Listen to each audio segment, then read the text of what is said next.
بركة وفقد موجع. Orang mengaku bahwa tuanku Imam Bonjol yang mimpin perang Padri itu keturunannya dia. Tuanku Imam Bonjol itu asli pribumi, yaitu marganya Caniago. Caniago sama Swaidi itu dua marga gede. Kemudian Mahmud, dia Islamnya dari Aceh. Kalau dilihat dari campuran mungkin, tapi nggak ada yang dari Yaman sama di Arab itu nggak ada. Mosok karakter Nabi Muhammad itu orangnya sabar kok. Kok mosok hobinya marah-marah, kok meso-meso terus. Itu ngajak perang itu ajakan setan. Makanya orang asing harus kita waspadai semua. Mulai Islam masuk, eranya Empu Sendo. Islam masuk tapi gagal. Empu Sendo itu namanya nanti ada Ismoyo Jati, ada kelompoknya Semar yang dibilang Punokawan. Itu nanti jadi aliran-aliran di Indonesia. Berbagai aliran sudah pernah berkelahi dengan antar agama, beda agama. Sehingga era Pikatan menunjukkan Buddha Hindu itu bersatu karena Borobudur. Stupa Borobudur bersatu. Yaitu namanya Bhinneka Tunggal Ika Dharma Mangurwa. Walaupun berbeda-beda agama, tetapi tetap satu. Nah, itulah cikal awal kita berpikir masa lalu kita itu, kita harus bersatu. Rupanya muncul kedatangan Islam. Perang lagi sama Hindu. Siapa yang mulai awalnya? Sultan Mehmed II dari Turki. Dia menguasai dari Ottoman Empire, menyerang Konstantinopel 1453. Konstantinopel Kristen diserang oleh Turki. Kalah tuh Konstantinopel. Sejak itu dia memerintahkan anggotanya. Siapa diantaranya? Syekh Jumadil Kubro. Kemana? Ke Aceh. Nah, di Aceh dia menikahi warga setempat lokal. Rangkaiannya Samudra Pasai. Jadilah Samudra Pasai jadi Islam. Pertama rajanya Malikul Saleh, istrinya Putri Perlak, kerajaan Perlak. Nah ini cerita.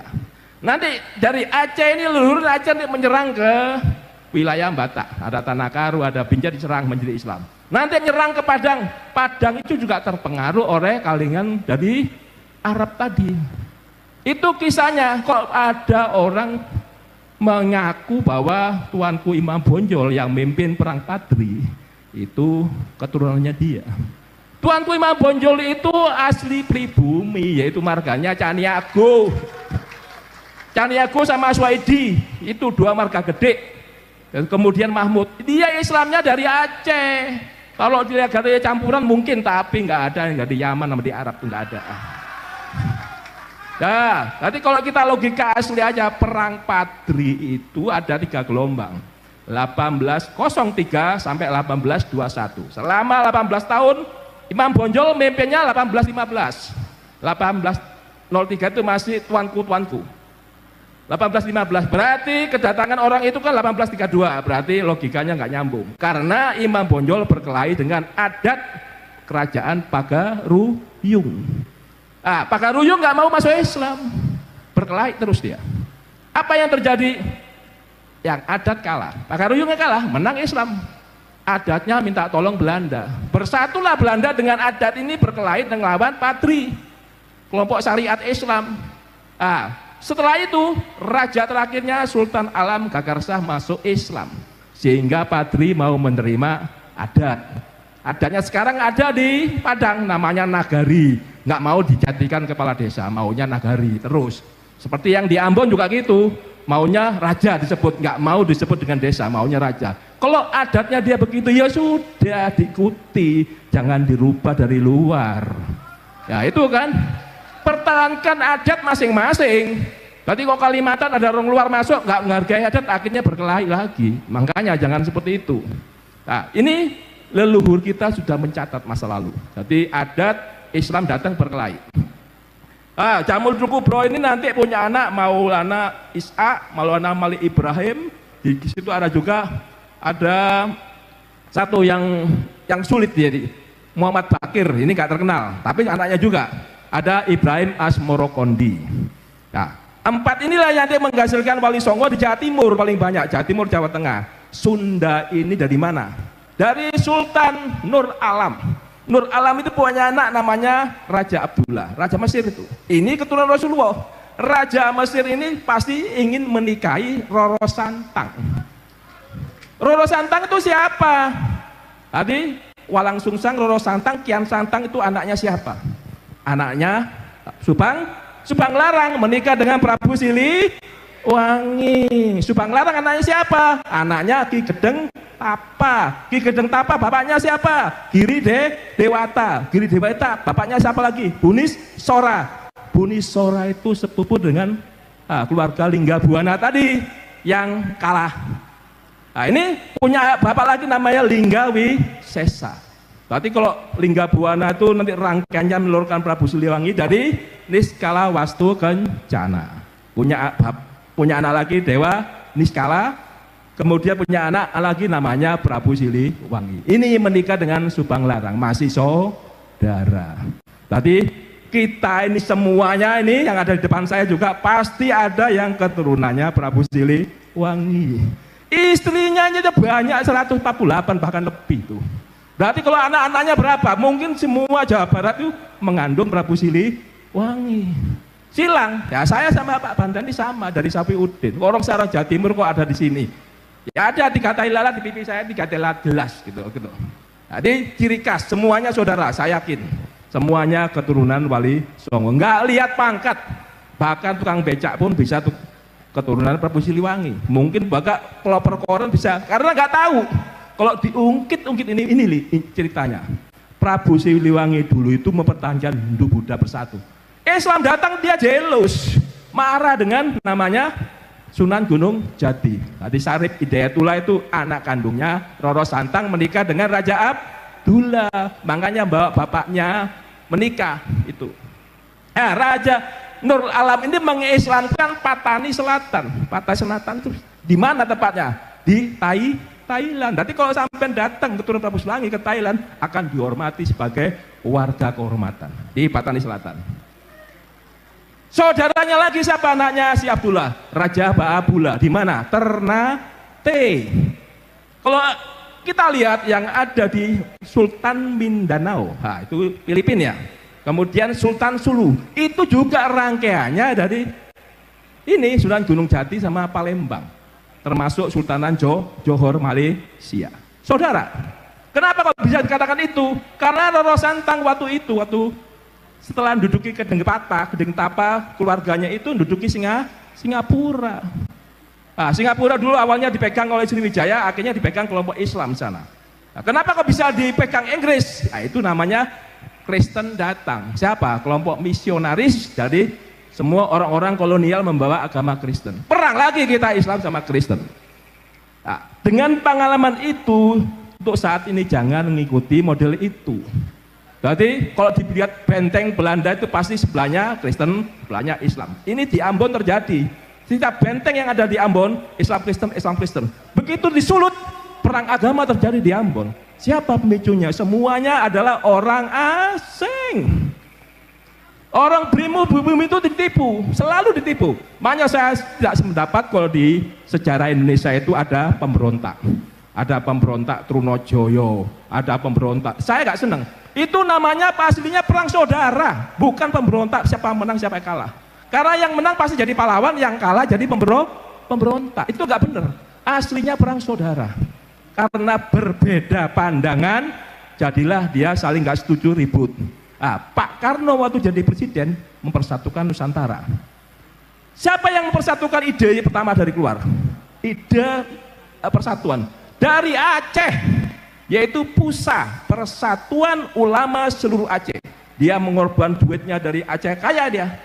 Sumpah Pemuda, satu bahasa, satu bangsa, satu tanah air. Kok bisa Daud Berurweh itu bisa berontak? Itu tidak berontak, ditipu oleh Westerling. Siapa Westerling itu? APRA, Angkatan Perang Ratu Adil.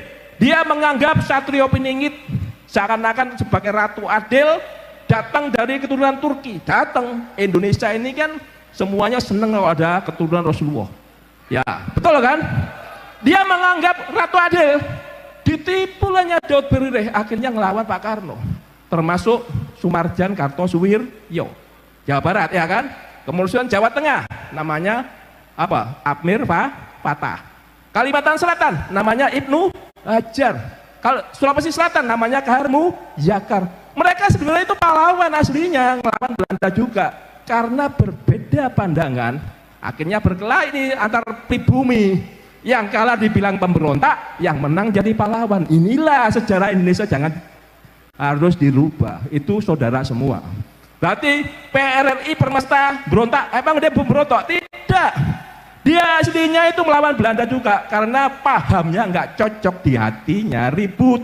PRRI Padang Permesta di Sulawesi Selatan diberantas oleh Pak Karno karena Pak Karno berkuasa saat itu. Inilah peristiwa sejarah harus diluruskan. Jadi biar kita itu sama-sama saudara, tidak berkelahi antar pribumi itu. Jangan sampai Anda pribumi Wali Songo berkelahi Mamuki Bineng, nggak bener itu. Ya. Jadi saya menyenangkan cinta persatuan dan perdamaian. Makanya balik yang tadi hati suci. Hatinya jangan suka jelek-jelekin orang, jangan suka memfitnah. Ini ajakan setan. Nanti gak ketemu itu namanya Tuhan. Sampai mati Anda gak ketemu. Karena ketemu itu yang dikehendakinya. Jadi kalau ketemu sinar putih tengahnya lubang, itulah orang yang berserah diri disebut Islam. Orang Kristen, orang Katolik, orang Hindu, orang Buddha, dan aliran kepercayaan, kalau ketemu sinar putih tengahnya lubang, itu berarti dia sudah ketemu Tuhan.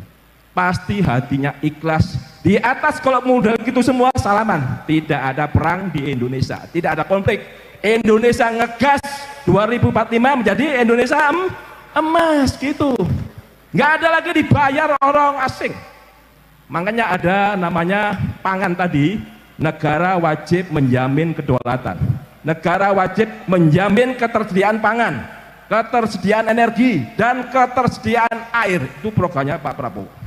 Nah, canangan begini, kenapa orang miskin itu dihabiskan? Karena tugasnya negara, pasal 34 UUD 45. Orang miskin nanti begitu perutnya lapar, pasti yang disalahkan adalah pemerintah. Nah, pemerintah nggak mau disalahkan, makanya dikasih makan, supaya orang tuanya, bukan kita membantu pekerjaan orang tua, tapi minimal menghilangkan duitnya sudah ada yang bantu, sehingga apa yang terjadi di orang tuanya tinggal mencukupi orang yang dewasa. Ini musimnya perang. Saya cerita ini, kenapa Arab Spring itu negara-negara Arab. Tadi dikatakan Pak Nur Wahid, bangsa Arab pecah belah. Bangsa namanya bangsa, nggak bersatu seperti Indonesia. Kita satu bangsa, walaupun sukunya beda. Arab bahasanya sama, sukunya sama Arab, tapi mereka terpecah belah. Karena apa? Diikat sama Israel. Biar Anda tahu, kok bisa Israel itu zamannya Nabi Nuh sudah pecah. Namanya Goliat sama apa yang pakai ketepil itu. Ya itu eranya Nabi Nuh. Sampai nulur kisahnya larinya ke Nasab. Nasab yang dikejar-kejar sama Pak Imaduddin. Saya bangga dengan penelitian itu, saya bangga. Ya. Tapi kalau bisa ada 1000 penelitian seperti Imaduddin, karena peneliti itu betul. Karena apa? Bisa dilihat dengan mata. Nah, kalau kita meneliti nasab berarti genotip sama fenotip. Kalau genotip berarti dari DNA. Kalau fenotip karakter. Mosok karakter Nabi Muhammad itu orangnya sabar kok. Kok mosok hobinya marah-marah, kok meso-meso terus. Itu ngajak perang itu ajakan setan. Berarti kalau Anda tahu, itu namanya mengajak perang, itu kewenangannya presiden. Yang menyatakan keadaan perang, menyatakan bahaya, itu presiden. Bukan mantan napi, mantan teroris, bukan. Ya. Jadi pengalaman Islam berkelahi. Kenapa? Karena beda pandangan. Satunya mengangkat syariat Islam, satunya mengangkat adat. Syariat Islam dari dulu berkelahi sama adat. Contohnya tadi Padri. Kedua contohnya adalah eranya Raden Patah, ribut sesajen-sesajen dihilangin. Nah, kisah ini adalah Muhammadiyah sama NU, sama-sama saudara. Karena sudah Pancasila, mereka tidak saling ganggu. Contohnya Muhammadiyah suka doa kunut, NU gak suka. Ya jangan ganggu, kalau agamamu agamaku, agamaku agamaku. Jangan saling memaksakan kehendak agama. Itu di Pancasila tertulis. Jadi kalau kamu suka ke makam, jangan kau bilang itu saya sirik. Saya tidak sirik. Hati saya kalau saya mendoakan orang tua itu lebih sreg kok di kuburannya. Tapi saya bukan nyembah kuburan, nyembah saya ke Tuhan. Itulah filosofi Hindu Buddha itu turun temurun sampai ke kita.